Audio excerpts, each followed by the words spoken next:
Hi guys, welcome to education things. आज के इस वीडियो में आपका स्वागत है। रोज़ की तरह आज मैं फिर 12 अगस्त 2021 तक के करंट अफेयर्स और जनरल नॉलेज के 10 प्लस क्वेश्चंस लेके आया हूँ। तो चलिए वीडियो को लास्ट तक देखते हैं।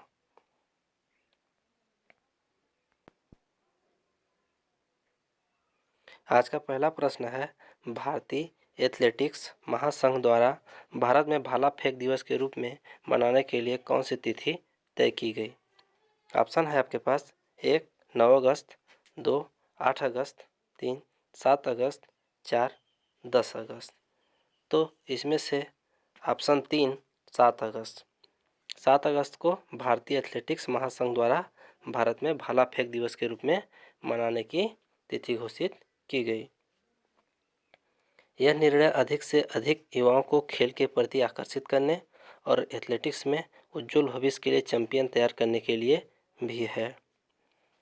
भाला फेंक क्या है? यह एक ट्रैक और फील्ड इवेंट है जहां लगभग 2.5 मीटर 8 फीट 2 इंच लंबे भाले को फेंका जाता है।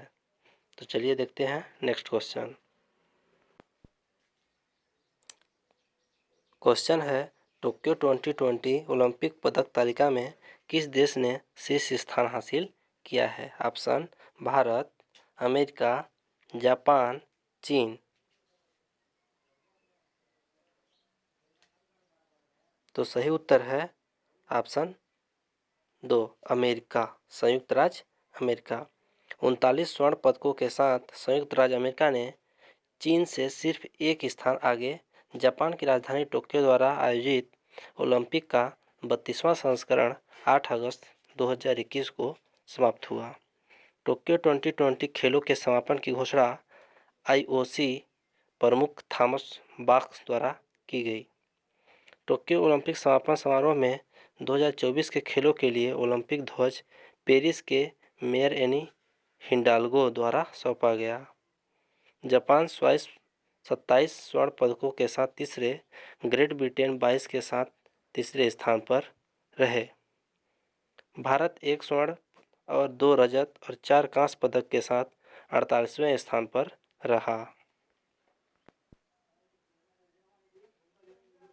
अगला क्वेश्चन है, हाल ही में समाचारों में देखा गया UNCLOS United Nation Convention on the sea कहाँ स्थित है? ऑप्शन है क्यूबा, बहामास, हैती, जमाइका। तो सही उत्तर है जमाइका। अनक्लोज एक अंतर्राष्ट्रीय समझौता है जो समुद्री और समुद्री गतिविधियों के लिए एक कानूनी ढांचा तैयार करता है। यह मोंटेगो बे, जमाइका में स्थित है। जून 2016 तक इसके यूरोपीय संघ और 167 देश इसके सदस्य हैं। इतिहास है इसके बारे में कि सम्मेलन का परिणाम समुद्र के कानूनों पर तीसरे संयुक्त राष्ट्र सम्मेलन से हुआ जो 1973 और 1982 के बीच हुआ। यह खबरों में क्यों आ रहा है? क्योंकि चीन के विरोध पर काबू पाने के लिए भारत के नेतृत्व वाले संयुक्त राष्ट्र सुरक्षा परिषद एक अभूतपूर्व सत्र ने हाल ही में अनक्लोज की प्रधानता पर प्रकाश डाला। इस संबंध में रूपरेखा को समाविष्ट करते हुए एक अवधारणा नोट भी जारी किया गया है। नेक्स्ट क्वेश्चन है, काकोरी ट्रेन कांड का नया नाम क्या है? Kakori train action, Kakori train plan, Kakori train मशीनीकरण, उपरोक्त में से कोई नहीं। तो इसका सही उत्तर है काकोरी ट्रेन एक्शन। जो काकोरी ट्रेन कांड था उसका नाम काकोरी ट्रेन एक्शन कर दिया गया है। उत्तर प्रदेश सरकार ने ऐतिहासिक काकोरी ट्रेन कांड का नाम बदलकर काकोरी ट्रेन एक्शन कर दिया है। 1985 में क्रांतिकारियों ने हथियार खरीदने के लिए एक ट्रेन को लूट लिया।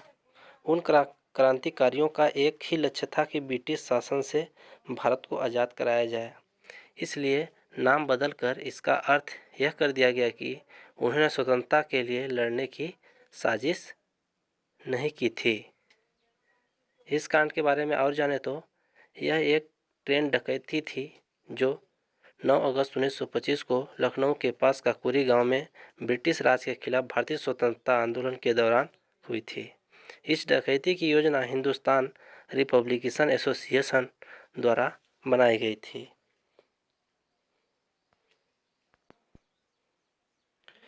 नेक्स्ट क्वेश्चन है, भारत और किसके बीच पहली बार अल मोहम्मद अली हिंदी 2021 नौसैनिक अभ्यास हुआ? ऑप्शन है जॉर्डन, सऊदी अरब, इराक, ओमान।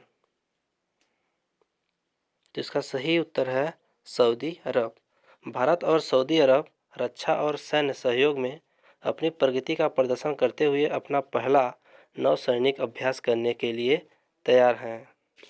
भारतीय नौसेना का निर्देशित मिसाइल विध्वंस INS कोची अल मोहम्मद अल हिंदी 2021 अभ्यास के लिए सऊदी अरब पहुंचा।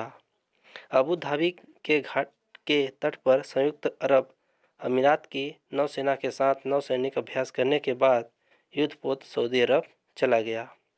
नेक्स्ट क्वेश्चन है, 20 अक्टूबर 2021 से शुरू होने वाले भारत के पहले इंटरनेट गवर्नेंस फोरम IIBF का थीम क्या है?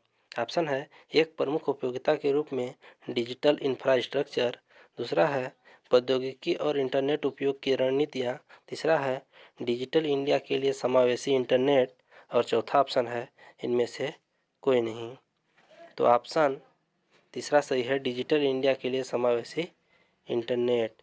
इलेक्ट्रॉनिक और सूचना प्रौद्योगिकी मंत्रालय के अनुसार भारत का पहला इंटरनेट गवर्नेंस फोरम IIGF 20 अक्टूबर 2021 से शुरू होकर 3 दिनों के लिए आयोजित किया जाएगा। IIGF 2021 का थीम है डिजिटल इंडिया के लिए समावेशी इंटरनेट के तहत होगा।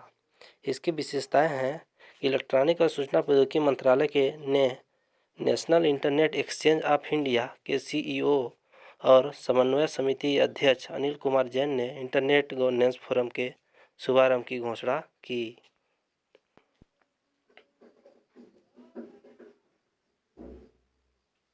हाल ही में समाचारों में देखा गया समांगन प्रांत कहाँ स्थित है? ऑप्शन है ईरान, अफगानिस्तान, पाकिस्तान, तुर्कमेनिस्तान। तो सही ऑप्शन है बी अफगानिस्तान। अफगानिस्तान में जो है समांगन प्रांत स्थित है। समांगन अफगानिस्तान के 34 प्रांतों में से एक है।